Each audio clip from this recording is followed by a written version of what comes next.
अरे बाप रे बाप, हमरा ढोरिए में 32 GB रैम बा।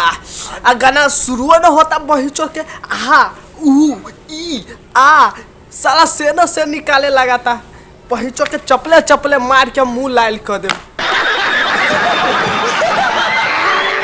साला से न से बजी छी।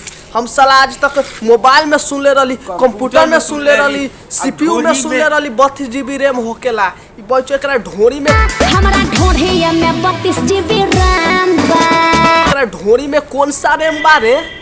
4 बार बोले हैं, पढ़ने निकले वाले छात्रों को राजनीति से दूर रहना चाहिए। हैं? अबे पढ़ाई लिखाई में ध्यान लगाओ, IAS बनो और देश को से न से बोला तारे। बताओ तो कौन सा रैम बा तोरा ढोरी में? ओकरा नीचे ब्लूटूथ सेम बा। ओकरा नीचे ब्लूटूथ सेम बारे भाई सुना तारे। नीचे ब्लूटूथ सेम बा।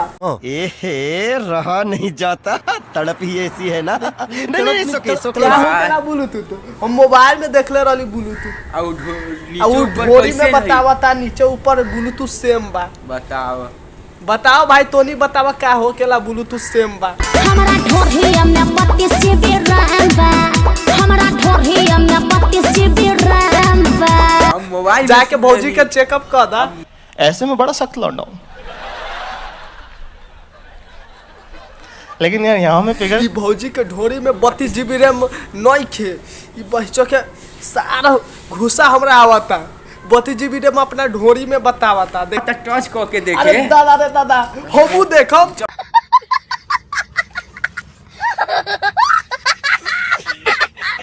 कहाँ बा भौजी? हमू देखम टच करके देखेला कहता रू। अब बाप रे बाप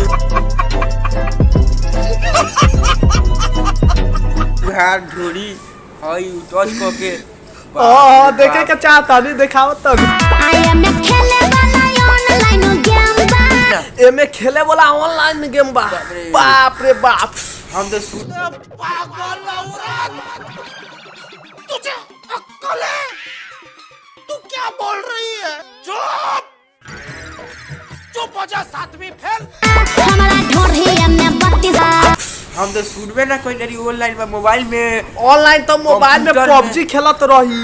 इस साला ढोरी में कौन सा गेम बा रे ऑनलाइन खेले वाला? हौ बा दोसर गेम खेले वाला बा। समझ रहे हो? ये तो बच्चों मियां खलीफा सनी लियोन। भाई मजा आया, और मैं ये जो मजा है हिंदुस्तान के हर सबके फेल कर देले बा। अब ऑनलाइन गेमो बा खेले वाला, समझली भाई? Online game. वाह क्या सीन है, वाह क्या सीन है। समझली रोवो के खेले के बाद जाके खेल ली। ऑनलाइन गेम खेलावता ढोरी। बस अब बहुत हो गई, बंद कर न तुम तोरा ऑनलाइन गेम हम अभी खिला देम। जो हद हो गई ऑनलाइन गेम। बस अब इतने में रह दे। 32 GB रैम हम बहुत देख। अबे साले तभी मेरा माफ करना, गुस्से में इधर उधर निकल। ओकरा नीचे ब्लूटूथ सेम बा। हमरा ढोरिया में 32 GB रैम बा। नीचे ब्लूटूथ सेम बा। हमनियो को बा। हमरो बा ब्लूटूथ ए सेम। भौजी हमरो बा ब्लूटूथ सेम। शाबाश बेटा। हरा बता हवा नहीं खे बा। हमरो के बा। ब्लूटूथ सेम। ओ हेनी आवा ना तनी बता दे कैसे हो केला सेम। अरे कहना क्या चाहते हो? A to Z तक बता दे, समझ ली? एनी आवो। हमरा ढोरिया में 32 GB रैम